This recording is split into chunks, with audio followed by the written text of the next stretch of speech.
Bonjour, je vous propose qu'on commence. Bonjour à toutes et à tous, bienvenue donc aux journées de la Société française de mucoviscidose. Donc Pierre-Régis Burgel, je suis pneumologue à l'hôpital Cochin et je suis le président de la Société française de la muco. Et donc, bienvenue à tous et à toutes. Et on est très heureux de voir que l'amphi est extrêmement plein. Donc pour ceux qui ne sont pas encore assis, Stéphane Mazur, qui est un petit peu le grand organisateur, m'a dit que c'était un petit peu comme au cinéma et que sur le côté des rangs, en particulier à ma droite, donc à gauche de la salle, il y a des strapontins. Donc si vous êtes arrivé en retard, vous êtes sur un strapontin. Voilà. La salle est clairement de capacité un petit peu limite par rapport au nombre de participants, ce qui montre bien le dynamisme de la muco, le dynamisme de cette réunion. Et on va espérer que cette journée et demie de congrès soit à la hauteur de vos espérances. Donc il y a un programme qui a été concocté, que vous avez toutes et tous, qui a été concocté par le Conseil médical de la mucoviscidose sous la direction de Philippe Rex, que je remercie. Et on ne va pas rester comme ça dans des longs discours. On va commencer immédiatement par la première session. Et donc, on va donner la parole à nos deux modératrices en chef. Bonne journée à tous et à toutes. Merci Pierre-Régis. Bonjour à tous. Bienvenue aux 17e journée scientifique de la mucoviscidose. Donc, c'est avec plaisir. Sylvie Leroy du CHU de Nice avec Tiffaine Béoué du Centre hospitalier de Nantes. De commencer cette session. Et donc, je vous propose d'accueillir Benoît Douvry du Centre hospitalier intercommunal de Créteil, qui a relevé le défi de cartographier les actualités pour nous de cette année. Merci Benoît. Bonjour. Effectivement, je suis Benoît Douvry, pneumologue au CRCM Mix de Créteil. Et je vais commencer par remercier les organisateurs de m'avoir proposé de vous présenter l'actualité scientifique de ces 12 derniers mois. Donc je commence par vous présenter mes liens d'intérêt qui, certains auront un lien avec le topo actuel, évidemment. Donc l'année a été, comme toujours, riche en actualité dans la mucoviscidose, ce qui rend l'exercice actuel assez compliqué, puisqu'il faut faire des choix, éliminer des études très intéressantes. Et donc j'ai commencé par prendre en compte le programme, évidemment, du congrès, pour éviter toute redondance. Donc vous ne verrez pas d'études sur le CAF-TRIO, puisqu'il y aura deux collègues beaucoup plus compétents que moi après pour en parler.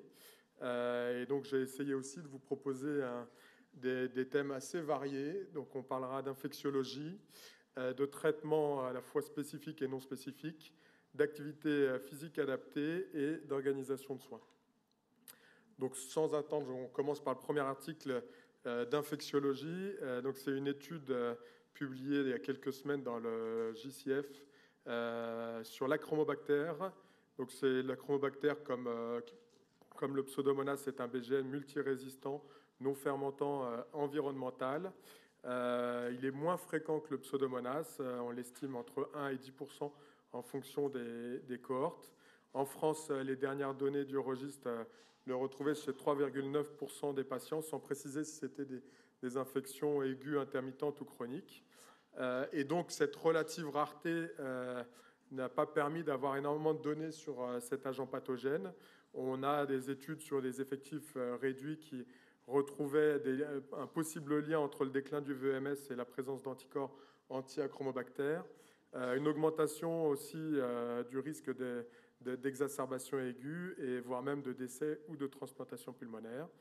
Et donc les auteurs de l'étude ont utilisé les données du registre européen de la mucoviscidose, donc un registre qui regroupe les données de 40 pays, et ont fait une étude transversale, donc une étude à un instant T sur les données extraites en 2018.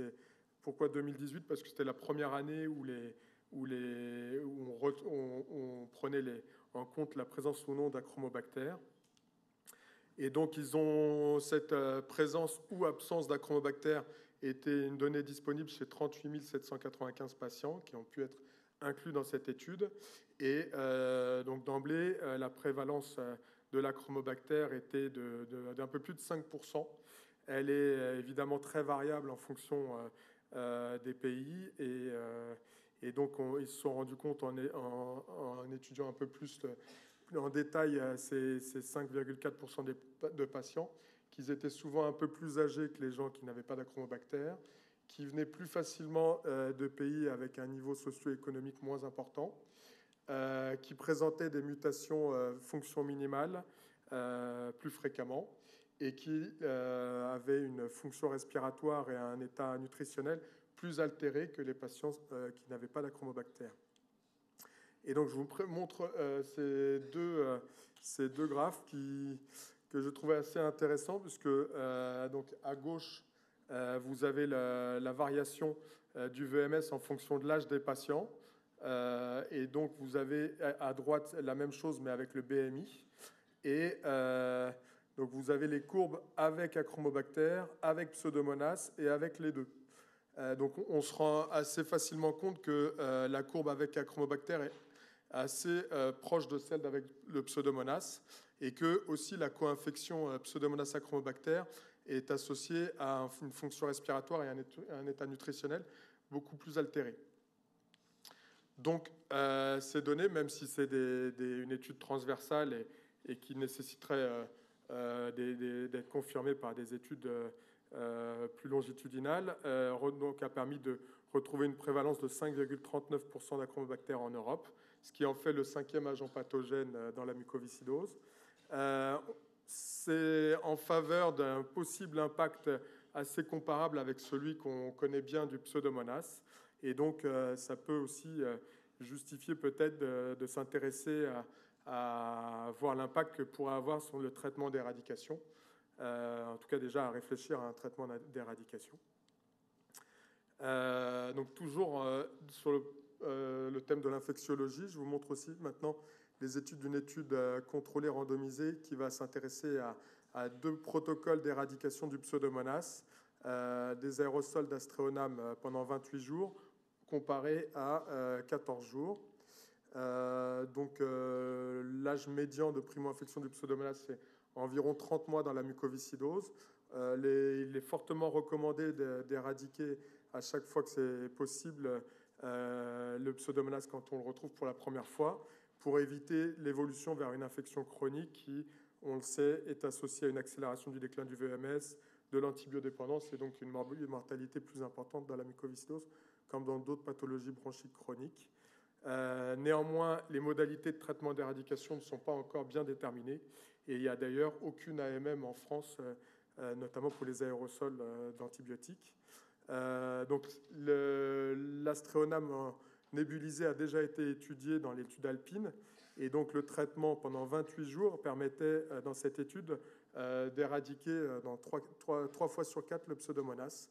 Le problème, c'est qu'on le sait tous, les aérosols, notamment d'antibiotiques, c'est un traitement qui est très chronophage, en plus des problèmes de tolérance, qui fait que l'adhérence en vraie vie, elle est variable entre 35 et 92% en fonction des études.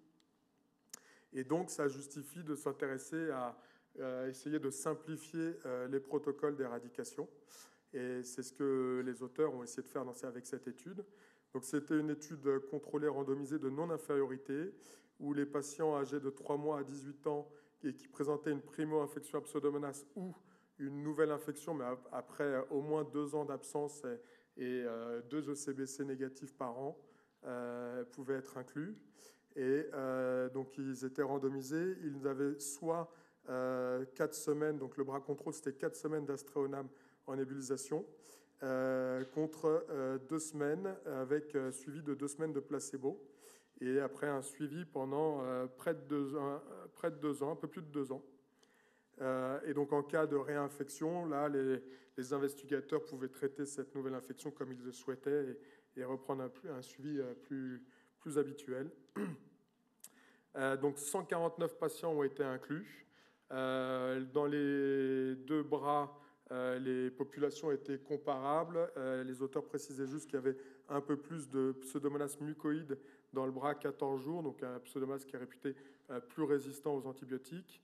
Et de notre côté, un peu plus d'IgG anti-Pseudomonas dans l'autre bras 28 jours, donc qui pourrait être associé plus à une colonisation déjà chronicisée. Donc d'emblée, l'étude elle est négative.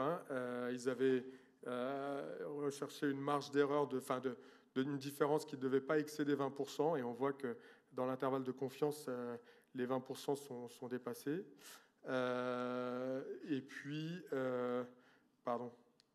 la médiane de récidive, elle était de 83 semaines environ dans le groupe 14 jours, et elle est supérieure à 108 semaines dans le groupe 28 jours. Donc, après cette étude, il semblerait que le schéma de 14 jours ne soit pas, pour le moment en tout cas, une option dans le traitement des patients. On peut aussi noter dans cette étude l'excellente tolérance du traitement, puisque il n'y a qu'un patient par bras qui a dû arrêter l'étude du fait d'effets secondaires, et que l'effet secondaire principal était la toux sèche. Voilà, donc toujours dans les aérosols, je vais vous présenter maintenant une étude sur les aérosols de sérum salé hypertonique. Donc malgré l'arrivée du Kaftrio il y a quelques années, ça reste un enjeu important, notamment au moins pour les patients qui ne répondent pas au traitement modulateur hautement efficace. Et donc l'amélioration de la clairance mucociliaire est importante, et on sait que les aérosols de sérum salé hypertonique augmentent cette clairance mucociliaire, améliorent la fonction respiratoire et réduit le taux d'exacerbation. Et le gros problème, c'est la tolérance, puisqu'il y a 10% de patients qui ne peuvent pas poursuivre le traitement au long cours du fait d'effets secondaires. Et puis aussi l'adhérence, toujours pour le même problème que les aérosols d'Astréonam, le caractère chronophage de ce traitement. Et donc l'objectif a été double avec cette étude, c'est de voir si le sérum salé hypertonique à 3%, théoriquement mieux toléré que celui à 6%, était efficace, et si l'appareil IFLO rapide, qui permettait donc de diminuer le temps de nébulisation, était lui aussi efficace et toléré. Donc ils ont inclus des patients de moins 6 ans qui présentaient un VMS de plus de 20% et qui n'avaient pas fait d'exacerbation depuis au moins 4 semaines. Ils avaient exclu les patients évidemment transplantés pulmonaires qui avaient fait une hémoptysie majeure moins de 12 mois auparavant, parce qu'un des risques de ces aérosols de sérum salé, c'est l'hémoptysie, qui était colonisée ils ont exclu aussi les patients colonisés à Burkholderia et les patientes enceintes ou allaitantes. Donc il y avait 3 bras, un bras sérum 0,9%, un bras 3% et un bras 6%.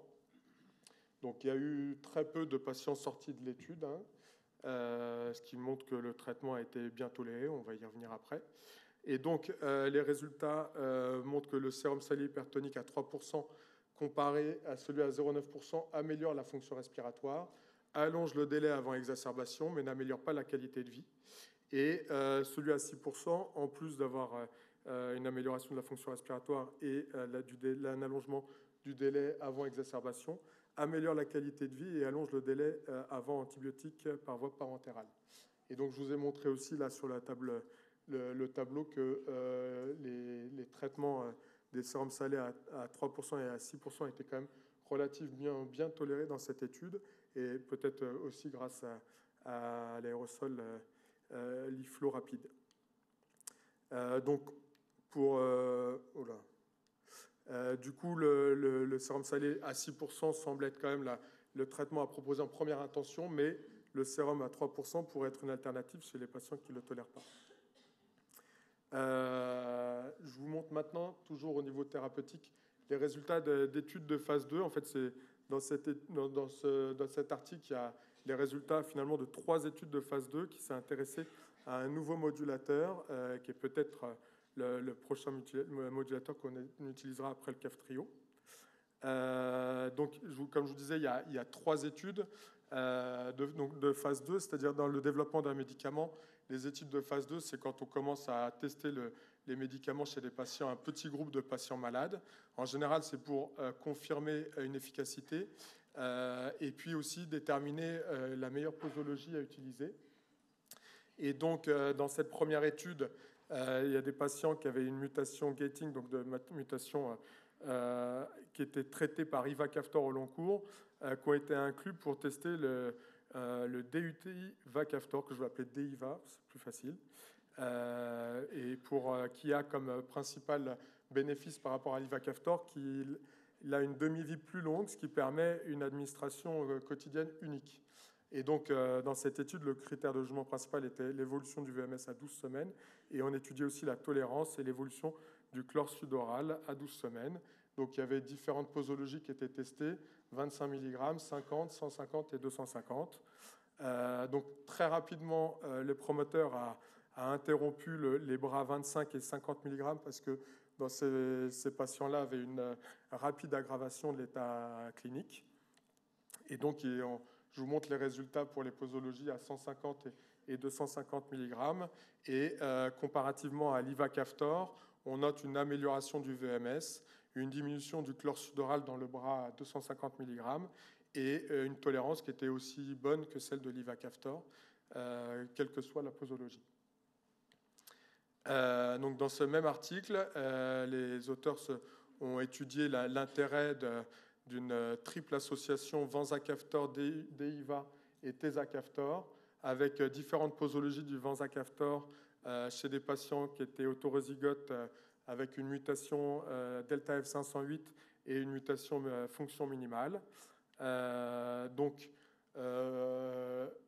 le bras contrôle, dans le bras contrôle, les patients étaient sous placebo, ce qui peut être étonnant, mais je rappelle que cette étude a été faite en 2019, et donc cette année-là, les patients hétérozygotes FMF n'étaient pas éligibles à un modulateur.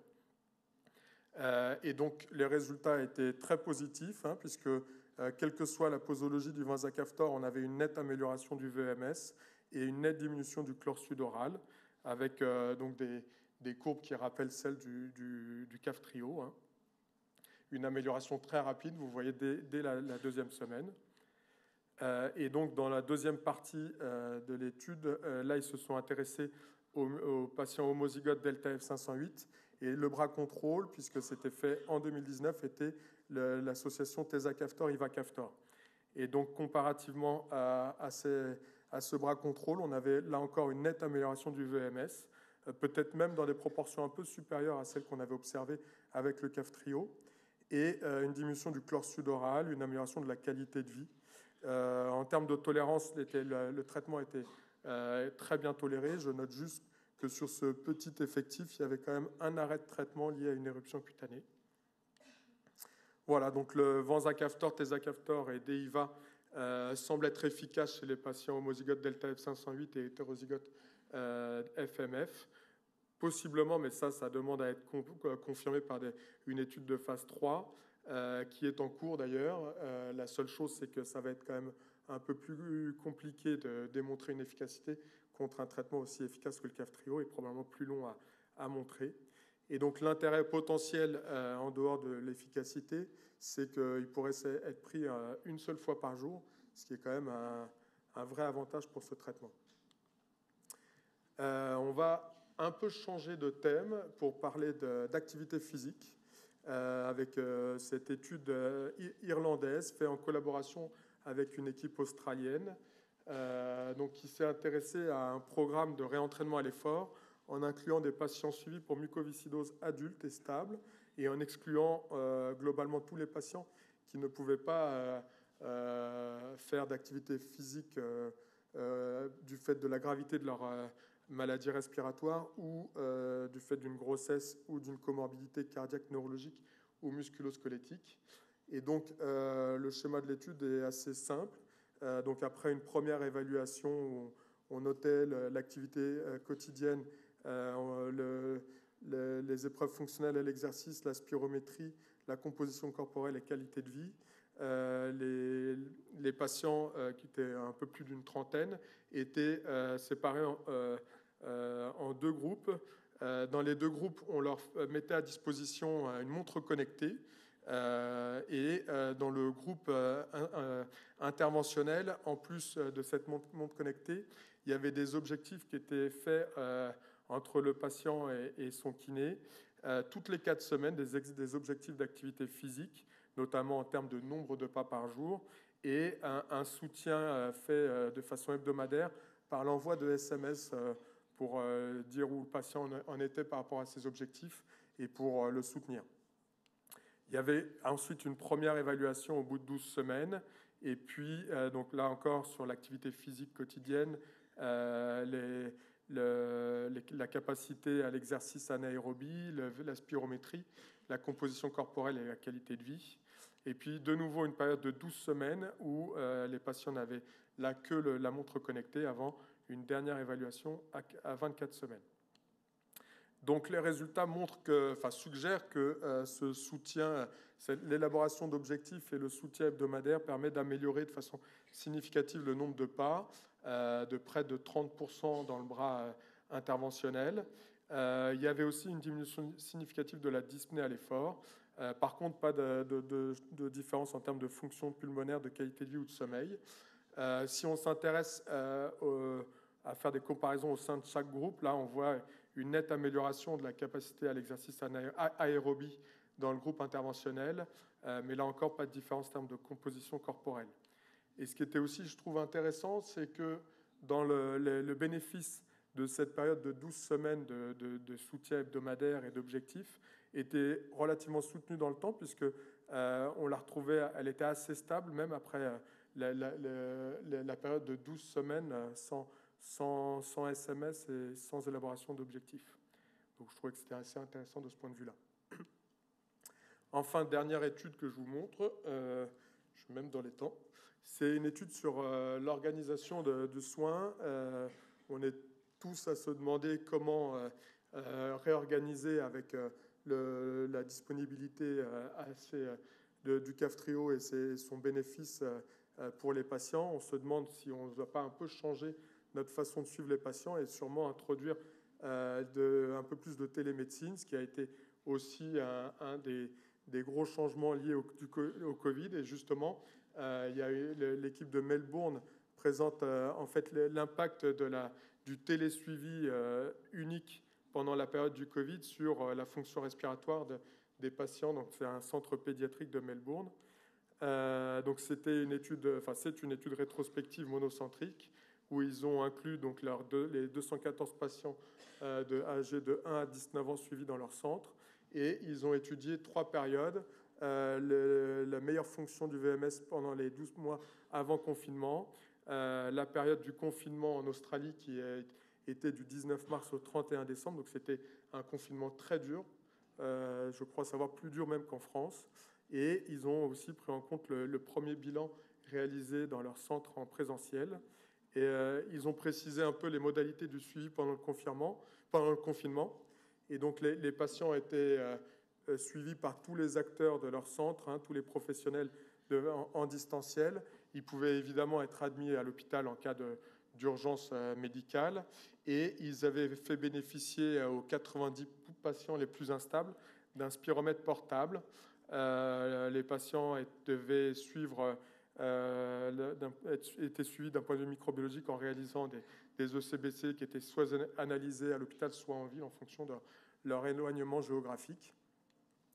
Et donc ce qu'ils ont montré dans cette étude, c'est qu'il y a, même s'il n'y a pas de différence anthropométrique, c'est-à-dire en termes de poids et de taille, ni d'un point de vue microbiologique, il y a quand même une diminution significative du VMS en comparant la fonction respiratoire avant confinement et la première fonction respiratoire à la sortie du confinement.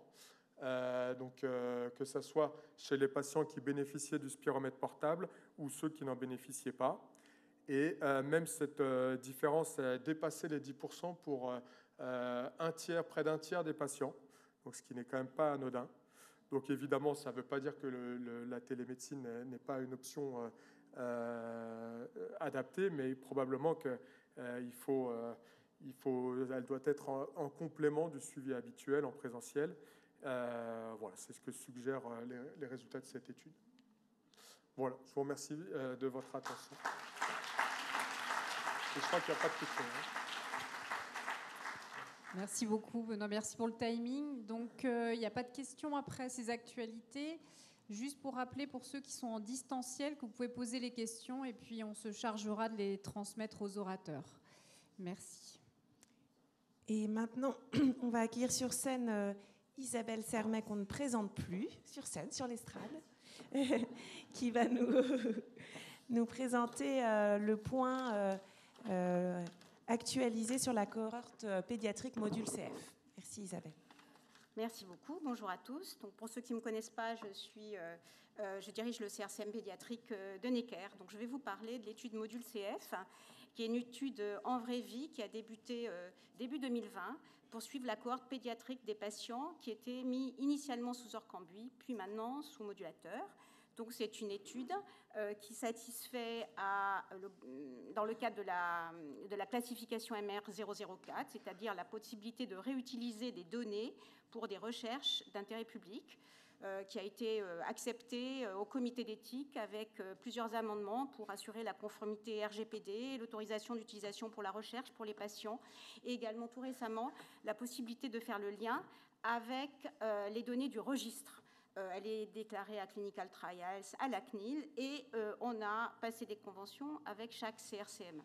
Donc voici pour le cadre juridique, et c'est une cohorte qui ne cesse de monter en charge, puisque jusqu'à récemment, 1700 patients de 6 à 18 ans ont été étudiés pour Kaftrio avec recueil de la première année, M0 à M12.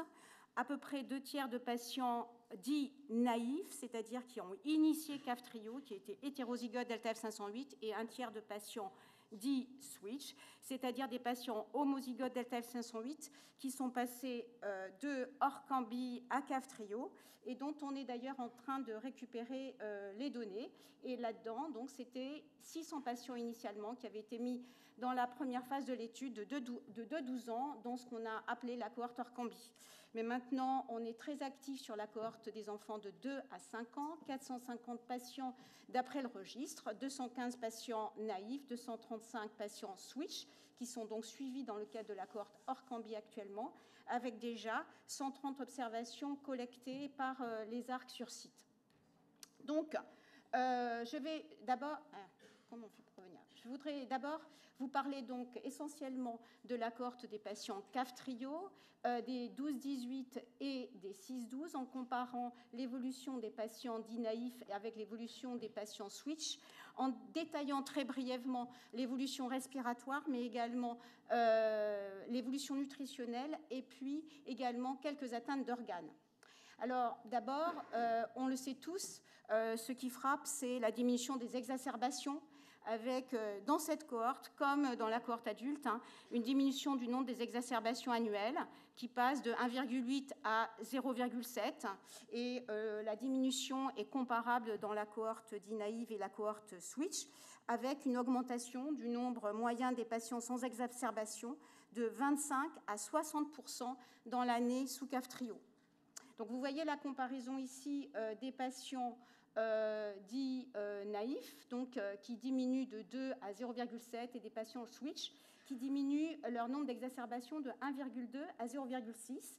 Donc vous voyez tout de suite que les patients qui étaient initialement sous Orkambi, donc qui passent d'Orkambi à Kaftrio, sont plutôt moins sévères, et c'est le cas pour tous les autres marqueurs respiratoires, peut-être du fait qu'ils sont en moyenne de 1 an plus jeunes, et peut-être aussi du fait de l'effet d'Orkambi. Et c'est pour ça qu'on a du coup tout à fait le lien avec l'évolution sous Orkambi, mais qui pour les exacerbations est complexe à évaluer, parce que ce qu'on a vu en cédant des données du registre, c'est-à-dire en exploitant les données qui ont été recueillies en termes d'exacerbation j'y arriverai pas. Les données qui ont été recueillies en termes d'exacerbation dans les 5 ans auparavant, on voit clairement que pendant l'année, on va dire, précédant la mise sous Kaftrio, il y a une diminution. J'y arrive pas avec le marqueur, c'est pas grave. Il y a une diminution, puis ensuite, évidemment, une diminution qui continue sous Kaftrio.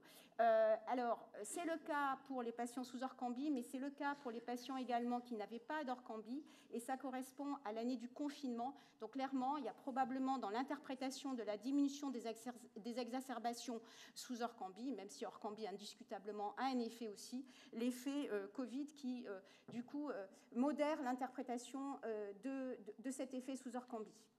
Mais la diminution des exacerbations dans cette cohorte pédiatrique, elle est à corréler avec la modification de la colonisation bronchique.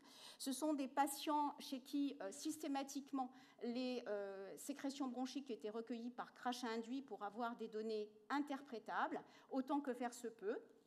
Donc on voit une diminution de la colonisation chronique de la plupart des germes, staphylocoque, pseudomonas, j'y reviendrai, mais également alcaligenes ou maltophilia, à mettre évidemment en balance avec le fait qu'ils étaient peu sécréteurs, ou pas du tout, ou plus du tout, mais quand même néanmoins, il y a eu plusieurs formations de tous les kinés des CRCM pour essayer de recueillir des crachats induits qui puissent nous permettre d'interpréter ces données. Pour le staphylocoque, les enfants ont été colonisés depuis quasiment la naissance. Vous voyez qu'il y a une augmentation minime et non significative des patients qui deviennent staphylocoques négatifs. Mais ce qui est surtout très intéressant, c'est l'interprétation des données des patients pour le pyocyanique, puisqu'on a une augmentation du pourcentage de patients globalement pyocyaniques négatifs qui passe de 60 à 80% au bout d'un an de Kaftrio, et surtout une diminution du pourcentage des patients qui ont été qualifiés de pyocyaniques chroniques parce que colonisés depuis plusieurs années à Pseudomonas aeruginosa, qui passe de façon significative de 17 à 5% avec une négativation des sécrétions bronchiques dès le premier mois ou le troisième mois de traitement sous Kaftrio, et ceci étant évidemment pondéré par les traitements antibiotiques. Donc un effet clairement significatif dans cette cohorte pédiatrique qui a été rapporté également dans la cohorte pédiatrique allemande et qu'il va falloir absolument explorer plus avant parce que ça n'est pas le cas dans la cohorte adulte. En termes de fonction respiratoire, on a pu relier l'évolution des fonctions respiratoires avec les 5 ans auparavant grâce aux évolutions du registre. Donc en jaune, c'est la cohorte des patients qui étaient initialement sous Orkambi. En noir, la cohorte des patients qui ont été mis sous Kaftrio initialement. Donc vous voyez clairement, vous voyez clairement l'effet de Kaftrio, clairement, avec une augmentation dès un mois de traitement qui en fait rattrape les fonctions respiratoires qui étaient observées 5 ans auparavant. Pour Orkambi, clairement, ils sont moins sévères, vous le voyez, à l'entrée à la mise sous Orkambi, ici, voilà, ici, un an avant la mise sous Kaftrio, c'est la cohorte des patients qui ont eu un an d'Orkambi seulement. Vous voyez clairement qu'il y a un effet de la stabilisation sous Orkambi, puis ensuite un rattrapage également, mais comme s'il y avait un effet plafond, on se met à 100% et les patients ne vont pas au-delà, finalement, et finalement retrouvent leur fonction respiratoire de 5 ans auparavant. Même chose pour la capacité vitale. Vous voyez clairement que sous Orkambi, il y a une stabilisation, alors que les patients qui vont entamer Kaftrio, qui étaient naïfs, continuent à se dégrader. Et puis, tous finalement remet d'équerre dès un mois de traitement, avec à 1 an une stabilité des fonctions respiratoires dans cette population qui est tout de même relativement peu symptomatique, qui commence avec un VEMS et une capacité vitale moyenne de 87% à l'entrée, à la mise sous modulateur. Et même chose, et de façon assez intéressante, pour un paramètre qui est relativement décrié, qui est le DM2575, qui s'est retrouvé relativement robuste à la mise sous Kaftrio, puisque vous voyez qu'il se dégrade clairement pendant les 5 ans, et puis qu'il réaugmente dès la mise sous Kaftrio et se stabilise un peu sous Orkambi, et pour ensuite retrouver un gain qui est entre 95 et 100% de fonction respiratoire normale. Pour la clairance au nitrogène, c'est le même cas. Ici en jaune, donc les patients qui étaient initialement sous Orkambi, on va essayer de retrouver également l'évolution et de corréler l'évolution de la LCI pour la cohorte des patients qui ont eu la LCI sous Orkambi. C'est une thèse qui est faite avec Lucie Collin et Philippe Rex et sur l'évolution de la LCI, mais clairement, vous voyez qu'il y a une quasi-normalisation de la LCI et dès 6 mois d'évolution, et ça concerne 63 patients. et que finalement ce changement est le même sous la cohorte, sous les patients qui étaient initialement sous Orkambi, qui partent d'un peu plus bas, parce qu'il y a certainement un petit effet d'Orkambi, et qui du coup sont comparables avec à 6 mois et 12 mois les patients sous Kaftrio naïf. Donc on a une fonction de LCI qui est quasiment normale à 7 à 12 mois de traitement de Kaftrio. Et ce qui est extrêmement intéressant, c'est la corrélation qu'on a pu faire entre l'imagerie pulmonaire et ses fonctions respiratoires et d'autres paramètres. Une imagerie pulmonaire qui a été faite pour un certain nombre de patients et qui a été analysée par intelligence artificielle selon le score de Pragma, et en particulier qui recense la quantité de parenchyme pulmonaire avec bronchectasie ou avec épaississement des parois qu'on peut assimiler à l'inflammation bronchique. Donc c'est un score qui a été largement utilisé et validé en pédiatrie. Et on voit ici, donc toujours pareil, la cohorte des patients, donc il y en a beaucoup moins que dans la cohorte entière pour l'instant, on est en train de rassembler toutes les données. Donc les patients qui étaient initialement sous Orkambi et qui switchent sous Kaftrio, et puis les patients qui commencent Kaftrio.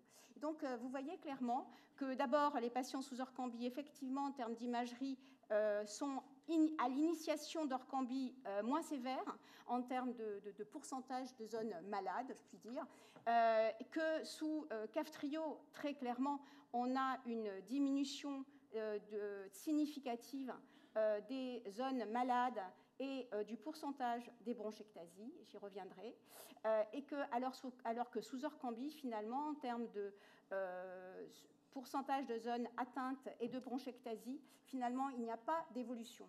Mais ce qui est tout à fait intéressant, c'est lorsqu'on regarde l'épaississement des parois, on voit clairement que sous Kaftrio, les choses s'amendent, mais sous Orkambi, déjà, il y a un processus qui s'entame pendant l'année Orkambi. Et pour y comprendre un peu mieux, on a utilisé un autre score qui est fondé sur le rapport artère-bronche, parce qu'il ne faut pas sous-estimer l'effet de la croissance, avec une augmentation, une croissance des bronches et une croissance également des artères pulmonaires dans cette cohorte pédiatrique, et en particulier qui est en père-pubertaire. Et donc, effectivement, dans la cohorte des patients qui ont été sous Orkambi puis qui switchent sous Kaftrio, on voit clairement ce paramètre qui est corrélé qui reflète l'inflammation bronchique diminuer. Donc vous le voyez, voilà, diminuer là de façon significative. Ici, c'est le M0 Kaftrio qui est le M12 Orkambi, et on voit effectivement ici également une diminution significative sous Kaftrio dans cette cohorte par ce deuxième paramètre qui évalue l'inflammation. Et pour les patients qui ont été mis sous Kaftrio, dits naïfs, on voit effectivement, confirmant par ce deuxième paramètre, une diminution du pourcentage des bronchectasies en parallèle avec une diminution de l'inflammation bronchique. Donc ça, c'est quelque chose qu'il faut qu'on étudie de plus près pour voir si certaines bronchectasies, si toutes les bronchectasies diminuent, ou si ce sont des patients particuliers chez qui on voit une diminution de ces dilatations des bronches. Ce qui est intéressant, c'est qu'on peut corréler ces paramètres d'imagerie avec les paramètres fonctionnels respiratoires, et en particulier, on voit ici que les bronchectasies sont en particulier corrélées avec, enfin la diminution des bronchectasies, pardon, corrélée de façon significative avec l'amélioration de la LCI, alors que pour l'inflammation bronchique, c'est plutôt le DEM 2575 qui est plutôt corrélé à l'inflammation bronchique. Et actuellement, on est en train de regarder la corrélation des modifications du scanner avec les paramètres d'inflammation bronchique dans les sécrétions bronchiques. Pour l'accord des 6-12 ans, même chose, finalement, l'augmentation du VEMS dès 1 mois, l'amélioration de la LCI également sur 23 patients, très rapidement et de façon équivalente chez les patients dits naïfs et chez les patients switch. Et puis, si on va plus loin et qu'on compare les cohortes, On voit clairement, évidemment, de façon attendue, une modification du test de la sueur. Mais vous voyez, quand on a regardé le test historique, c'est-à-dire au moment du diagnostic, avec le test au début de la mise sous Orkambi ou sous Kaftrio, on voit clairement que la valeur de ce test n'a absolument pas bougé, ce qui confirme vraiment la fiabilité et la reproductibilité dans ces valeurs de la concentration de chlorure sudorale. Vous voyez ici une petite diminution sous Orkambi, et puis évidemment la normalisation du test de la sueur sous Kaftrio, et même chose pour les 6-12 ans. Pour la croissance, clairement, comme rapporté et comme attendu, une augmentation du poids en Z-score ici, que ce soit dans la cohorte des 12-18 et des 6-12 pendant la première année, et pas d'effet sur la croissance en taille. C'était une interrogation qu'on avait, une accélération de la croissance. Clairement, je pense que là, on peut être tout à fait tranquille avec la donnée des patients de 12-18 qui sont donc suivis d'après le registre. Vous pouvez le deviner, c'est le panel d'en haut. En fait, on voit bien qu'il n'y a pas de modification et d'accélération de la croissance en taille dans la cohorte sous Kaftrio. Alors, très intéressant, si je reviens à les aspects nutritionnels, c'est corrélé également avec une amélioration du domaine digestif dans le domaine CFQ, mais surtout quand on regarde en particulier dans la cohorte des 6-12, les paramètres fécaux en particulier, on ne voit pas de modification de l'élastase chez ces patients qui restent insuffisants pancréatiques, et on voit par contre, ce qui est très intéressant, une diminution significative du taux de calprotectine qui passe de 110 microgrammes par gramme, donc ce qui n'est pas complètement nul, à 60 microgrammes par gramme, à M6 et M12. C'est quand même sur une cohorte de 168 patients. Donc ça, effectivement, pose la question d'une amélioration de l'inflammation digestive qui peut être corrélée avec l'amélioration des symptômes digestifs. Mais la mucoviscidose, ça n'est pas que l'atteinte respiratoire ou que l'atteinte nutritionnelle ou pancréatique, c'est aussi une atteinte ORL. Il y a une thèse actuellement d'une interne d'ORL qui est en train d'être faite et qui montre de façon significative chez les patients qui étaient symptomatiques au plan ORL une diminution de leur symptomatologie par une simple question, est-ce qu'il y a une amélioration depuis la dernière consultation? Donc vous le voyez clairement.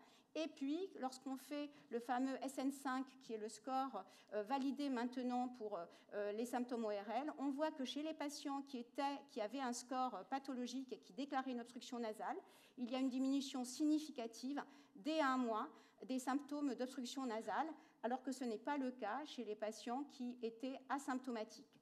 Et ceci est corrélé avec une amélioration du score radiologique de Mackay qui diminue de façon significative en termes donc d'opacification des différents sinus. La mucoviscidose, c'est aussi l'intolérance au glucose et le diabète. Donc, c'est une étude qui est faite en particulier avec Alfonso Calderisi, qui était à Necker, et surtout Laurence Weiss, et la participation aussi très active de Nathalie. Et donc, ce qu'on voit que en comparant 100 patients chez qui on a pu avoir une hyperglycémie provoquée à M0 et à M12, 75 patients avaient une hyperglycémie provoquée normale à M0, mais 31 avaient une hyperglycémie provoquée anormale. Et on voit clairement à la fin en rouge, à la fin les paramètres de l'hyperglycémie provoquée par voie orale à M12 s'améliorent de façon significative dans le groupe des patients qui étaient anormaux, et que ces changements, ou en tout cas la modification, sont corrélés au fait, évidemment, le fait d'être pathologique à M12 est corrélé avec la glycémie à jeun à M0 et diminué de façon significative chez les patients qui étaient initialement sous Orkambi, donc ce qui pose la question d'un effet bénéfique éventuellement infraclinique de la dual combinaison. C'est aussi l'atteinte hépatique. Mathilde Huet, qui est médecin junior à Robert Debré, qui a fait sa thèse sur l'atteinte hépatique, et avec maintenant l'investissement fort de Namaoui, qui est interne en pneumopédiatrie aussi à Necker, qui est marocaine, qui vient passer 1 an avec nous. Et donc, ce qui est très intéressant dans cette cohorte, où on a repris en fait les 850 patients qui avaient eu écho et biologie dans toute la cohorte pédiatrique, on voit déjà des données très intéressantes à M0, à baseline tout simplement, qui confirment enfin en tout cas qui supporte la publication toute récente de l'ESBGAN sur le suivi des patients atteints de mucoviscidose, on voit clairement deux choses. On voit clairement que la maladie hépatique en fait, s'installe à 6 ans, autour de 6 ans, parce qu'avant 6 ans, on a très peu d'enfants qui ont une échographie anormale, mais ensuite, dès 6 ans, on voit en bleu, l'augmentation des échographies dites hyperéchogènes, stéatose, hétérogène, fibrose et de cirrhose. Avant 6 ans, on ne voit pas et on a des échographies normales et ça confirme l'indication qu'il ne faut pas faire d'échographie abdominale avant 6 ans chez les patients atteints de mucoviscidose. Et de même, c'est corrélé avec l'augmentation des gamma-GT qui est associée avec la cholangiopathie et qu'on voit essentiellement à partir de 6 ans. Sous-modulateur, dans cette énorme cohorte, en fait, on ne voit pas clairement de modification de l'échogénicité, à l'inverse de ce qui a pu être rapporté dans des petites études. Clairement, le fait d'être sous Orkambi, le fait d'être sous Kaftrio ne modifie pas le nombre de patients qui ont une échographie ou qui vont développer une hyperéchogénicité, une stéatose, une fibrose ou une cirrhose. Et c'est la même chose en termes de tests hépatiques, si je puis dire, en dehors de ce qui a été publié sur l'augmentation de la bilirubine totale sous Kaftrio avec une augmentation qui est significative. Dans le tout petit groupe des patients qui avaient des gamma-GT élevés, on voit sous Orkambi une diminution du taux de gamma-GT, ce qui pose la question de l'amélioration de la cholangiopathie sous modulateur, mais on n'a pas assez de patients pour répondre à ça. Et maintenant, il faut essayer d'interpréter, d'évaluer les fibroscanners et shearwave qui ont été faits dans cette cohorte pour essayer d'y voir un peu plus clair. Dernière chose, on a été aussi amené à travailler sur la qualité de vie parce que chez les tout-petits, c'est quand même très compliqué. On ne dispose pas de sécrétion bronchique, on ne dispose pas de fonction respiratoire. Le sort marqueur, c'est les exacerbations qui sont la plupart du temps absentes. Donc, grâce à une étude qui a été subventionnée par la Fondation Grégory Le Marchal, qui a permis de subventionner une Simona Caldeni, qui est postdoctorante en psychologie. On a donc pu faire une étude ancillaire qui est déclarée, qui a été acceptée par le comité d'éthique de l'Université de Paris-Centre pour essayer de mettre au point des scores qualité de vie. Et c'est en particulier avec l'équipe de Toulouse, Marie Mitaine, Christelle Garnier, Laurence Fresfond. Et donc, on a pu construire depuis un an un certain nombre de scores qui sont en cours de validation. Des scores pour les tout-petits, les enfants, avec des imagiers, comme vous le voyez, ou des scores également appliqués aux parents, qui donc ont été proposés là, maintenant, aux parents et aux enfants qui initient Kaftrio, avec des performances qui sont relativement bonnes et qui nous permettent de diminuer le nombre de questions, que ce soit pour les enfants et les parents. On a également validé quasiment fini à un score pour les 6-12 ans. Et un petit mot sur le score adulte, où on est encore à la recherche pour faire la validation finale de 60 derniers patients pour essayer donc de valider ce score qui maintenant semble très pertinent et relevant et qui a 33 items pour la qualité de vie. Et puis finalement, juste un dernier mot pour conclure. Module CF, c'est aussi les pédiatres qui travaillent ensemble. Et dans cette cohorte de Kaftrio chez les 2-6 ans, on a vu très rapidement des signaux avec des troubles du comportement, ce qui fait que sur 140 cas qui ont été remontés, finalement, on a pu assez rapidement identifier en gros 50% de patients qui avaient des troubles du comportement, en particulier des troubles du sommeil, une hyperactivité ou une irritabilité. Irritabilité qui a été détectée à M1 et dont on est maintenant en train d'évaluer la persistance à M3 parce que c'est effectivement un signal qui est préoccupant si ces troubles persistent. Donc, c'est une cohorte qui actuellement est suivie et on a pu déjà répondre si c'était en rapport avec un surdosage éventuellement, puisque actuellement les données de pharmacocinétique et les modèles de pharmacocinétique chez le tout petit n'ont pas été encore élaborées. Et c'est l'implication de l'équipe de Franz Foissac et Siem Binabou, et avec Stéphanie Buy et Tiffaine Boulioué, où en fait, ici vous voyez les patients qui ont des troubles du comportement en orange, les dosages et des patients qui ont des troubles du comportement en orange, ceux qui n'en ont pas en bleu. En fait, tout ça est mélangé, il n'y a pas de corrélation significative chez 65 enfants à ce jour, donc pas de signal finalement en rapport des troubles du comportement avec un éventuel surdosage. Et au final, enfin, je voudrais remercier finalement d'abord vous tous, parce que sans vous tous, médecins et toutes les équipes des CRCM, des 34 CRCM pédiatriques, rien n'est possible. Et puis aussi, vous dire qu'on avait commencé avec une seule arc, Fatia, puis finalement 2 arcs, et puis que tout récemment, finalement, l'équipe s'est enrichie, avec Nesrine, Rania, Jouer, Khadija qui nous a rejoint et Lilia juste maintenant. Donc, je pense qu'on va être beaucoup plus opérationnel, mais c'est tout récent. Donc, merci à Vaincre la mucoviscidose et à la filière qui nous ont aidés dans ce sujet.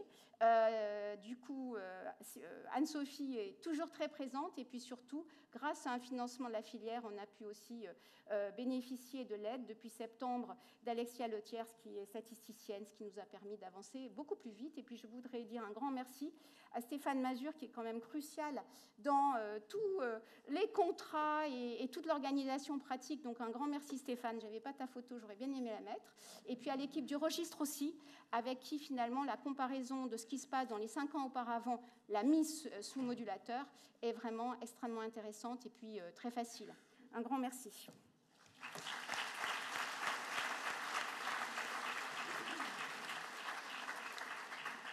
Merci beaucoup Isabelle. On va avoir le temps pour quelques questions. Je rappelle aux personnes qui sont en visio qui peuvent poser des questions en ligne sur le chat que nous relayerons par la suite. Je ne sais pas si quelqu'un veut se lancer. Oui. Alors.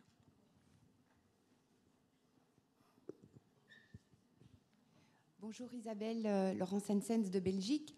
Voilà, j'ai un petit commentaire peut-être par rapport à l'expérience maintenant qui est un petit peu plus courte que l'expérience française. Ce qui a été aussi impressionnant, c'est de voir l'hippocratisme digital aussi des patients, et notamment les patients pédiatriques, où finalement c'est un bon reflet pour dire si l'hippocratisme digital finalement s'améliore, voire se normalise. Et on l'a même vu aussi chez les adultes, ce qui pourrait penser être un peu paradoxal. Donc ça, je pense que ça conforte toutes les études que tu as montrées, notamment sur l'impact de la fonction respiratoire et des scanners.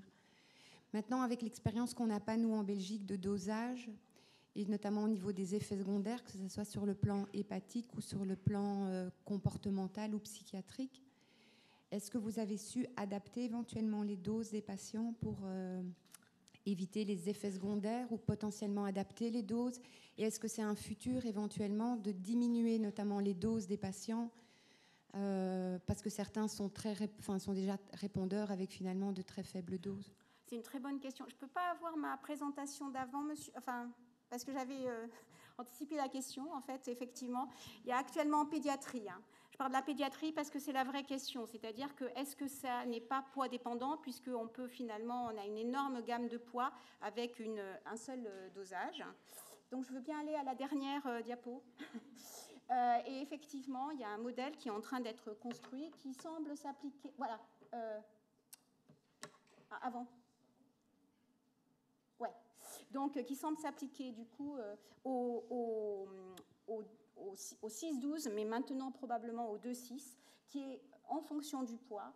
Et clairement, il va falloir probablement qu'on réfléchisse, en tout cas en pédiatrie, à au moins modifier probablement les limites qui nous sont fixées, 30 kg, 14 kg. Il faut vraiment qu'on y réfléchisse. C'est une réflexion qu'on a entamée avec l'équipe de pharmacologie, Tiffaine et Stéphanie, et puis dont je vous ai parlé, je pense, récemment en Zoom.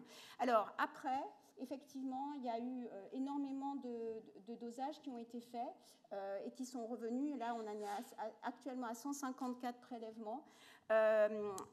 En fait, on a un protocole concernant l'acétolyse qui consiste à diminuer effectivement les dosages pour essayer de le faire de façon standardisée, on voit qu'il y a une petite diminution, une amélioration, effectivement, sans que forcément les patients se réaggravent ou le test de la sueur change, mais pas pour tous tout de même. Donc, c'est, je pense, beaucoup plus compliqué de dire, ben voilà, on va se mettre à la posologie inférieure et finalement, ça ne va rien changer. En termes de troubles du comportement, c'est-à-dire d'effets secondaires psychiatriques, chacun a ses histoires de chasse. Mais de ce que j'ai pu voir dans la cohorte, en fait, dans la cohorte, il n'y a pas clairement de choses qui sortent. Chacun a dit, voilà, mon patient, il était mal, il a été surdosé, mais ça n'est pas si évident que ça. Encore une fois, le dosage sérix et le dosage sérix ne reflètent absolument pas ce qui va se passer au niveau neurones et au niveau des circuits neuronaux pour activer éventuellement des circuits synaptiques qui éventuellement génèrent de l'anxiété, de l'angoisse ou de la dépression. Est-ce que vous avez d'autres questions? Oui. Laure Couder du CRCM de Rouen. Isabelle, d'abord, merci pour la présentation, tout est toujours très clair. Je voulais revenir sur l'atteinte hépatique, puisque tu montres bien qu'avant 6 ans, il n'y a pas d'anomalie. Et surtout, tu dis qu'il ne faut pas faire d'échographie avant 6 ans, c'est-à-dire que, donc, dépistage, on ne fait pas d'échographie, et donc, puisque là, en réalité, on suit le PNDS qui est maintenant ancien, on fait des échographies annuellement ou en fonction des anomalies, donc j'aimerais bien que tu précises en fait cette donnée. Dans cette publication que je vais vous envoyer, qui vient de paraître il y a 1 mois, de l'ESPGAN dans le JPGN, c'est Bodves qui a participé, Dominique Debré aussi. En fait, c'est clairement dit qu'il ne faut pas faire d'échographie avant 6 ans, parce que la maladie hépatique, en particulier la cholangiopathie, s'installe vers 6 ans. Alors, évidemment, s'il y a des signes symptomatiques avec un gros foie, etc., mais ces patients-là sont rares dans la cohorte pédiatrique. Et clairement, ce qu'on voit dans cette cohorte de 800 patients, en fait, finalement, c'est qu'avant 6 ans, on n'a quasiment pas d'échographie anormale. Alors, c'est une étude en vraie vie, on a essayé de standardiser au maximum, mais clairement, ça corrobore l'apparition des échos significatifs de stéatose ou de fibrose, c'est à partir de 6 ans. Et là, je parle en baseline. Donc là, c'est 800 patients. Donc je pense que quand même, c'est clairement, voilà, c'est pas une petite étude. Ça confirme. Je pense qu'il va falloir clairement changer nos pratiques.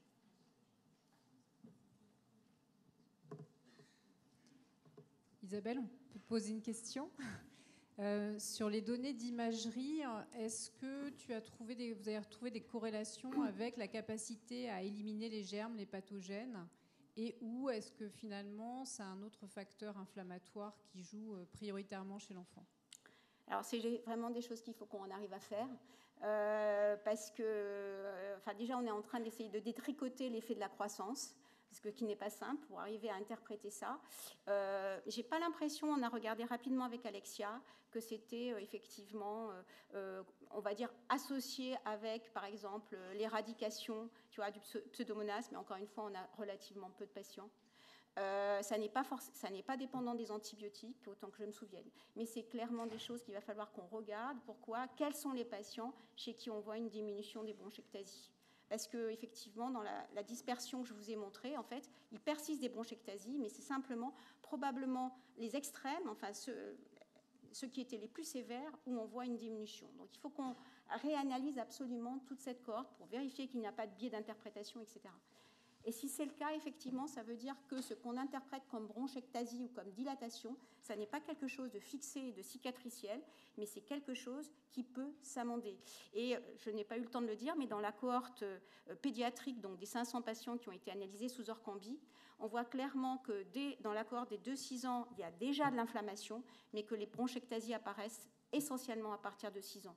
Donc là, il y a certainement une marge d'action sur cette cohorte précoce pour essayer de limiter autant que faire se peut, finalement, une atteinte on va dire, définitive, qui pourrait être les dilatations des bronches avant qu'elles soient complètement cicatricielles, si je puis dire. Ouais. Est-ce que quelqu'un d'autre... on n'a pas de questions en ligne. Je ne sais pas s'il y a d'autres... questions dans la salle avant de passer à la présentation suivante. Je veux juste préciser J'ai pas bien vu qui posait la question, qui parlait du PNDS qui était un peu vieux, qui va être prochainement remis à jour par différents rédacteurs qui sont ici présents. Donc on aura toute une partie foi prévue dans le nouveau PNDS. On est parfaitement dans les temps. Merci Isabelle. Merci Isabelle.